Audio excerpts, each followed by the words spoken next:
Assalamualaikum warahmatullahi wabarakatuh. Perkenalkan, nama saya Raihan Abdurrahman Faiz. Di sini saya dari kelompok 1 ingin menjelaskan bagian yang pertama mengenai pada masa sebelum kenabian. Yang kita ketahui, kalau kita membicarakan mengenai sejarah, pastinya banyak hal yang perlu dibahas. Oleh karena itu, ini ada beberapa yang akan saya bahas hasil diskusi dari kelompok kami. Untuk yang pertama, seperti yang kita ketahui, masa sebelum kenabian pasti identik dengan masa kebodohan atau masa jahiliyah, di mana banyak kebohongan, kemunafikan, fitnah di mana-mana, dan perbuatan tercela yang menyimpang dari syariat agama. Lalu, kemudian Nabi Muhammad SAW dilahirkan pada hari Senin 12 Rabiul Awal tahun Gajah, tepatnya pada 571 Masehi di kota Mekah. Ayahnya bernama Abdullah dan ibunda beliau bernama Aminah. Namun kedua orang tua beliau harus wafat ketika Rasulullah SAW masih berusia belia dan akhirnya menjadi yatim piatu. Ketika Nabi Muhammad SAW berusia 4 tahun, Allah mengutus Jibril membersihkan hati Rasulullah dengan membelah dadanya. Di sini hati Rasulullah dibersihkan oleh malaikat Jibril atas perintah dari Allah SWT agar terbebas dari setan dan dosa. Berinjak usia ke-6 tahun, Rasulullah SAW diajak pergi ke Madinah untuk bersilaturahmi ke rumah saudara dan mengunjungi makam ayahnya, yaitu Abdullah. Namun sepulang dari Madinah ini, ibunda beliau Aminah wafat karena mendadak sakit. Kemudian Rasulullah SAW menjadi anak yatim piatu. Pada usia 12 tahun, Rasulullah SAW diajak oleh Abu Thalib untuk ikut berdagang di negeri Syam.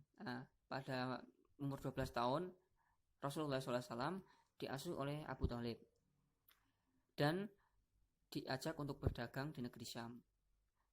Dari sini kita dapat mengetahui bahwa Rasulullah menjadi pribadi yang pandai berdagang, jujur, bahkan dari suku Quraisy mendapat julukan Al-Amin.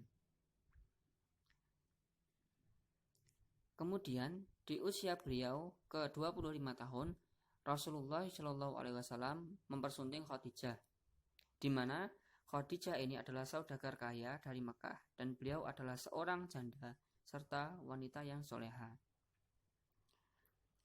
Hasil dari pernikahan dengan Siti Khadijah dikaruniai 6 orang anak, namun dua di antaranya harus wafat saat usia masih kecil sekali, di mana 6 orang anak ini yang wafat 2 di antaranya adalah laki-laki, sedangkan yang tidak wafat yaitu ada 4 orang anak perempuan. Selanjutnya, pada usia 35 tahun terjadi banjir besar di kota Mekah. Kemudian suku Quraisy saling membantu memperbaiki Ka'bah karena bangunan Ka'bah hampir hancur karena terkena kejadian tersebut. Dari situ terjadinya perselisihan peletakan batu Hajar Aswad, karena di situ bingung siapa yang mau meletakkan dan di mana. Kemudian Rasulullah lah yang meletakkan batu Hajar Aswad tersebut. Namun batu Hajar Aswad tersebut entah kenapa dulu berwarna putih bening, putih cerah, dan katanya akibat oleh dosa-dosa dari manusia, batu Hajar Aswad tersebut berubah menjadi lama-kelamaan menjadi gelap dan menghitam atau mencoklat. Pada usianya ke-40 tahun, beliau banyak melakukan tahanut atau menyendiri, dan itu ketika di Gua Hira Allah mengutus malaikat Jibril menyampaikan wahyu pertamanya. Wahyu pertama adalah Quran surat Al-Alaq ayat 1 sampai 5. Jadi Nabi Muhammad SAW mendapat wahyu pertamanya di Gua Hira ketika melakukan tahanut, yaitu wahyu surat Al-Alaq ayat 1 sampai 5, tepatnya pada tanggal 17 Ramadan. Dari situlah kemudian Rasulullah SAW diangkat menjadi nabi Allah Subhanahu wa taala. Mungkin itu yang bisa saya sampaikan.